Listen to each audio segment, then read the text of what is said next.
കൂട്ടുകാരായിരുന്നു. അവർ തങ്ങൾക്ക് കിട്ടുന്ന ഭക്ഷണമെല്ലാം പങ്കിട്ടായിരുന്നു കഴിച്ചിരുന്നത്. അങ്ങനെയിരിക്കെ ഒരു ദിവസം അവർ ഒരു തോടിനൊക്കത്തിരിക്കുമ്പോൾ ഒരു മത്സ്യം തോട്ടിലൂടെ നീന്തുന്നത് അവർ കണ്ടു.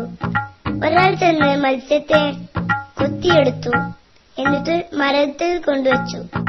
പക്ഷെ അവർ അതിനുവേണ്ടി തർക്കമായി. മിന്നു പറഞ്ഞു, ഞാനാണ് മത്സ്യത്തെ വെള്ളത്തിൽ നിന്ന് കൊത്തിയെടുത്തത്, അതുകൊണ്ട് എനിക്കതിന്റെ തലയൊഴികെ ബാക്കിയുള്ള എല്ലാ ഭാഗവും വേണം. തല വേണമെങ്കിൽ നീ എടുത്തോ.